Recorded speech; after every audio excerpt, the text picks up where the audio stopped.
High everyone, welcome back to my YouTube channel. आता पावसाळा सुरुवात झालेली आहे, तर या त्याच्यामुळे एका ट्रिपला जावं, तर मी कोस्टल रायगडच्या ट्रिपला जाते। आणि आज या ट्रिपची सुरुवात मी पालीच्या गणपतीच्या दर्शनाने करणार आहे। 3 दिवसाचा लॉंग वीकेंड।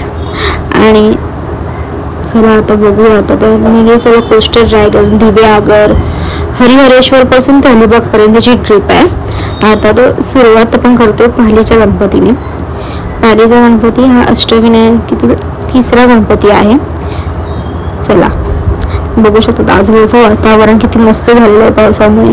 जे क्लायमेट आहे ते खूपच मस्त आहे। जे ढग, डोंगर, हिरवेगार, एवढं भारी वाटत होतं ना ह्या रोडला जाताना।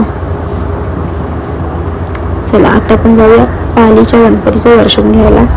चला तर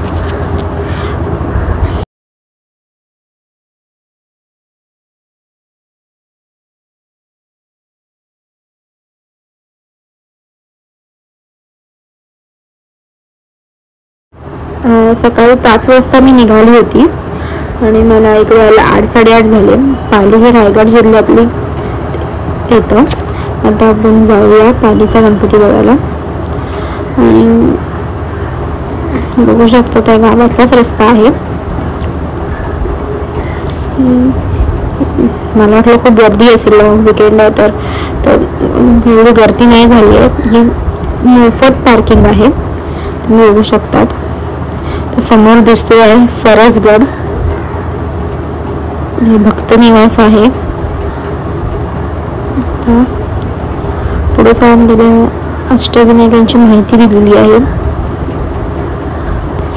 या सरसगड काय दिसतोय इकडनं, ह्या किल्ल्याच्या कुशीत असलेले गाव आहे।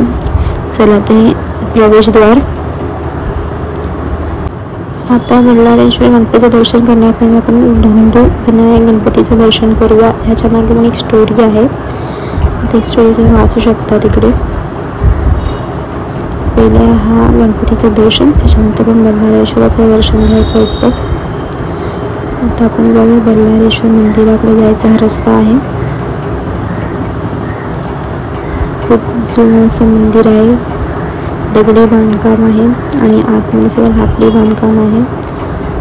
तर आपण जाऊया। गर्दी तर नाहीच आहे, त्यामुळे आमचं लगेच असं दर्शन झालं गेल्या खूप मस्त वाटलं दर्शन घेऊन, प्रसन्न असं। आता हा मंदिराच्या बाहेरचा तलाव आहे, आजूबाजूचा परिसर।